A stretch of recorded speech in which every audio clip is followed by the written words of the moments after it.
ayer se destapa el señor Abel Martínez Durán con un tema importante para el país, importante para él, me gusta que los candidatos estén abordando estos asuntos. Abel habló ayer del tema de la seguridad, presentó al país una propuesta que puede estar equivocado.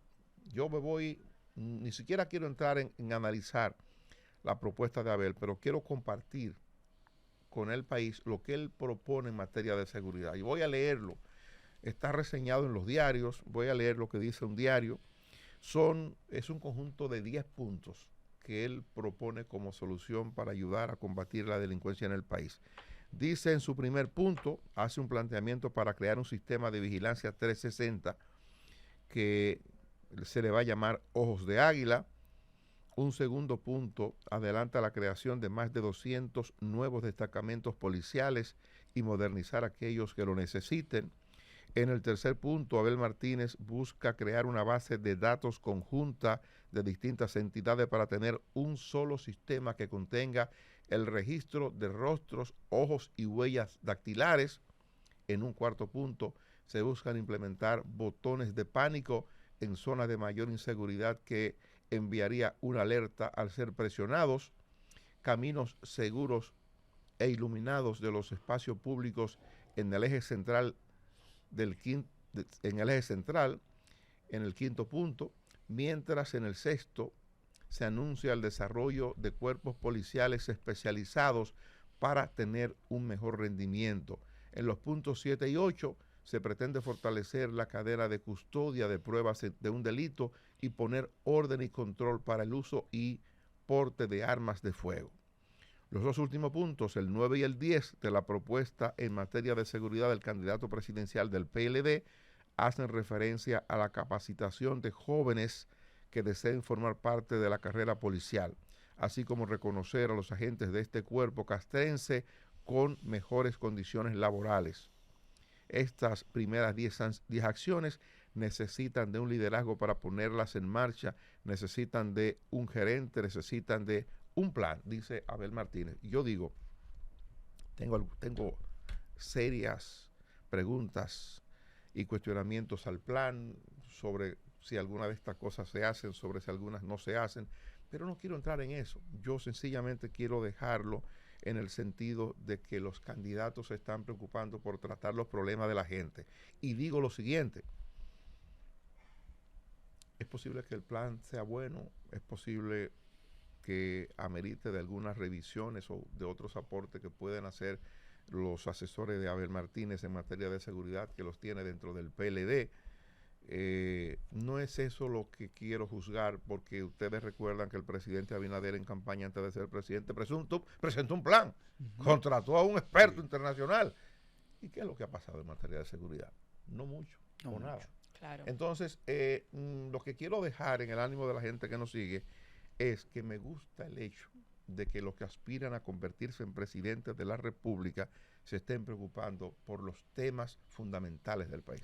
Mire, ahí hay un solo elemento de los que usted ha señalado, de los que por mi experiencia entiendo que si solamente ese punto lo abordaría, no solamente Abel Martínez, sino el propio presidente de la República, que todavía tendría la oportunidad de dar pasos en ese sentido, y cualquier otro que tenga la oportunidad de llevar la primera magistratura de este estado, haría una gran diferencia, y es el tema de la información, del compartir información, del no tener información segmentada. Aquí hay un grave problema con eso, mucho más de lo que la gente piensa.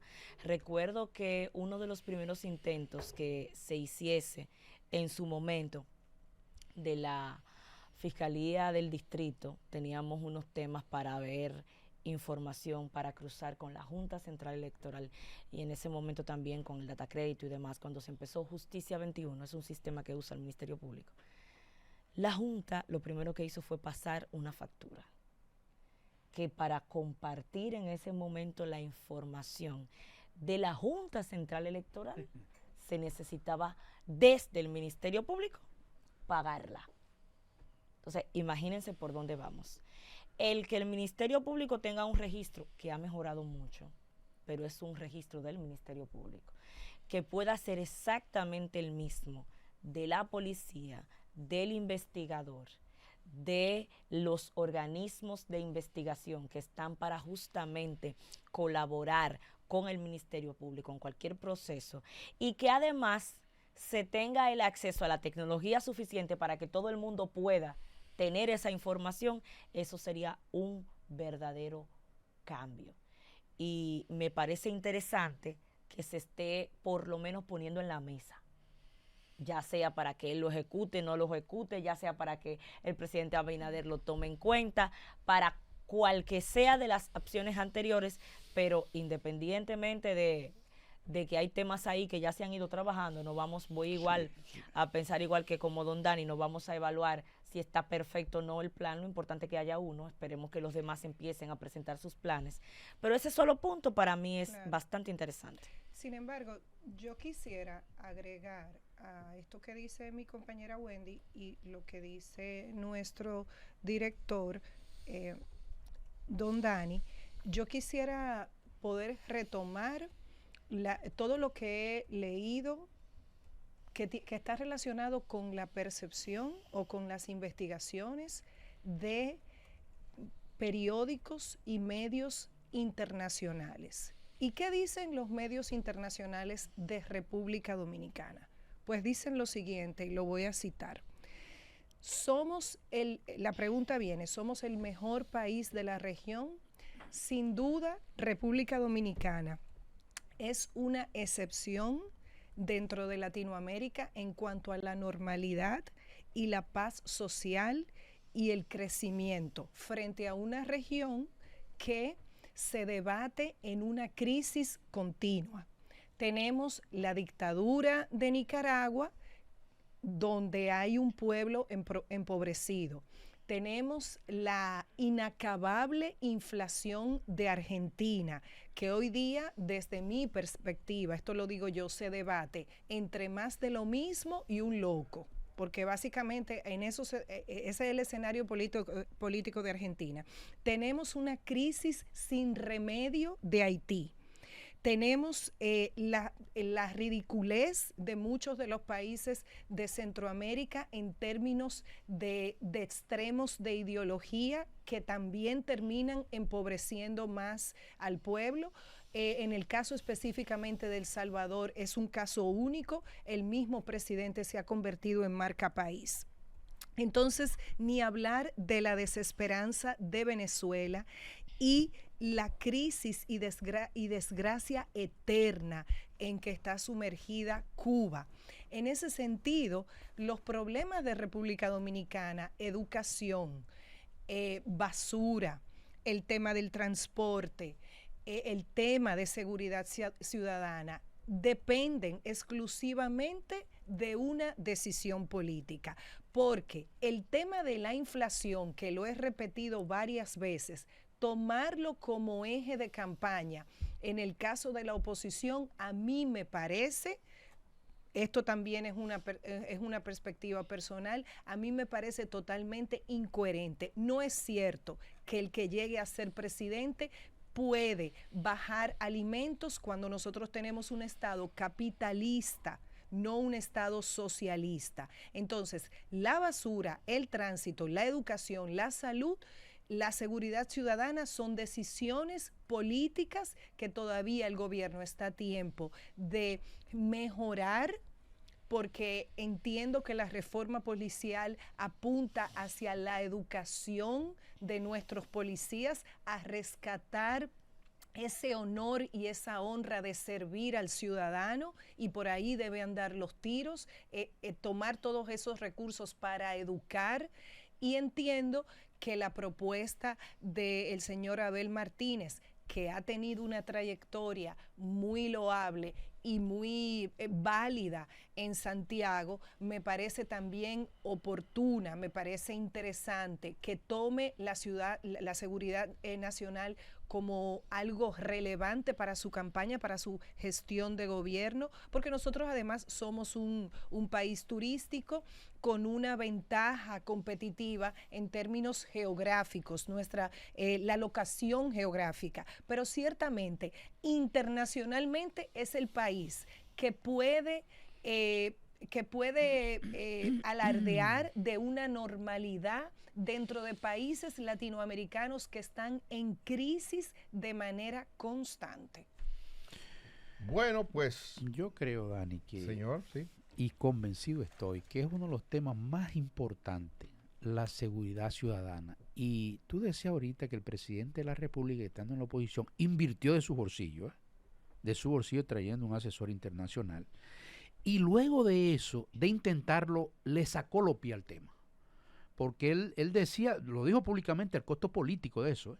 Eso no es tan sencillo. Coger esa institución casi 80 años y reformarla de los pies hasta la cabeza, la Policía Nacional. Pero el presidente ha hecho grandes esfuerzos. Que se ha visto poco, que eso es a largo tiempo. Pero mire, usted llevar una reforma integral ahí a esa Policía Nacional. Fíjese con el decreto lo que pasó, con ese sencillo decreto, el presidente. Ponerlo, hacer un decreto y darle un chancecito al director de la policía. Mira lo que pasó en ese ratico ahí, las cosas que se cometieron ahí. En esas horas que le dio el presidente el chance al director de la policía, cambiarlo, pero a partir de las cosas que se cometieron ahí, cuchillo, lenguemime, director ponte aquí, el otro por allá, la trapisonda que se hacen ahí. Pero el presidente ha hecho cambios, pocos, pero lo ha hecho. Primero, hay que pensar en el ser humano, los cambios, los incentivos, las motivaciones que hay que darle a esa gente para usted transformarlo y llevarle otras ideas a su cabeza. Los hijos, el salario, el transporte, la universidad, el uniforme, son muchas cosas las que hay que hacer ahí. Ahora, eso que usted dice de Abel intentarlo, Abel Martínez, es importante. Que hay cosas de esas que él propone que se están haciendo, pero no basta. Y es muy interesante dentro de un programa de gobierno de un candidato que proponga un tema como ese, porque está la inflación y está la inseguridad. No es que los otros no están, porque no es solamente la seguridad ciudadana. Lo principal de una nación como la nuestra en vía de desarrollo, ¿usted sabe cuál es? La educación. Y está en el piso. Y la gente ni se acuerda de la educación ni de la corrupción. Es inflación y seguridad, los temas que aparecen en las encuestas. Pero el más importante es la educación. ¿Y cuánto de presupuesto tiene la educación? Todos los cuartos del mundo y no se hace nada. Y vamos todo el tiempo para abajo. La educación es lo indispensable en todas partes del mundo.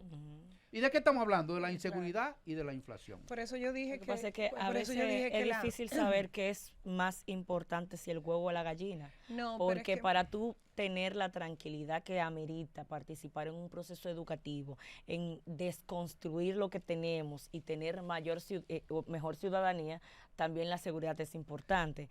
Y hablando de seguridad, también está la seguridad alimentaria. Ahora, si tú no tienes las herramientas de educación como para poder justamente tomar otras decisiones y no el camino de la delincuencia va a seguir. Pero es que ¿qué es primero, el huevo o la gallina? Pero yo entiendo perfecto y estoy de acuerdo tanto con Wendy como con Mayo, pero es que la educación es lo esencial, porque yo lo he dicho aquí varias veces.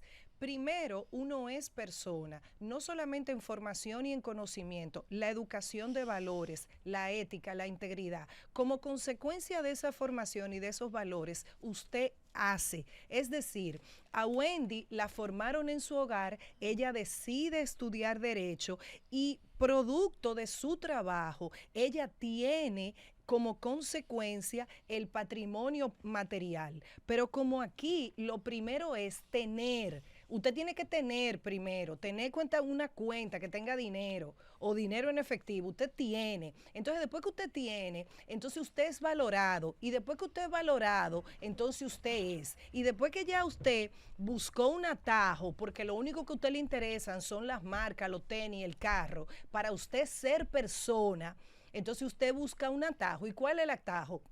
la corrupción que está en todos los sectores, no solamente en el sector gubernamental, pero es por un problema de inversión de valores. La educación es lo esencial para que un país, ese crecimiento económico, pueda ser totalmente exponencial, totalmente multiplicador. La gente es persona, luego hace, y luego de que hace, viene una consecuencia de ese trabajo que es tener, pero aquí es al revés. Entonces, la educación es una decisión política, igual que la ciudadanía. Si aquí hay corrupción, nosotros no vamos a avanzar, porque nosotros vamos a estar tratando de llenar un barril sin fondo. Nosotros vamos a seguir pagando impuestos. Entonces, mientras en otro país usted paga impuestos, que paga muchísimo de impuestos, pero usted tiene salud, usted tiene educación, como me dijo un señor, aquí se quema la casa y llegan los bomberos en menos de 2 minutos. Si nosotros tenemos corrupción, nosotros no podemos tener institucionalidad ni un país organizado. Bueno, pues mire, tenemos que irnos a publicidad. Es un tema, ese es un tema. Yo de verdad que creo, si me ponen a elegir entre prioridades, el tema de la educación es el primero. Primero nos educamos y a partir de ahí podemos organizarnos, podemos establecer un sistema de seguridad, podemos establecer, incluso la educación es fundamental para la salud. Cuando usted se educa, usted sabe, por ejemplo, que tiene que lavarse las manos cuantas veces lo tenga que hacer por asuntos de salubridad. Usted sabe lo que no debe comer, usted sabe cómo comportarse a partir de niveles de instrucción que solamente lo puede recibir cuando es una persona con alguna noción de educación. Don Dani, pero usted formó una familia. ¿Qué es lo primero en su casa? ¿Qué era lo primero para usted y para su esposa? La educación de sus hijos. Porque empecemos por ahí, lo mismo Mayo. O sea, empecemos por ahí. Bueno,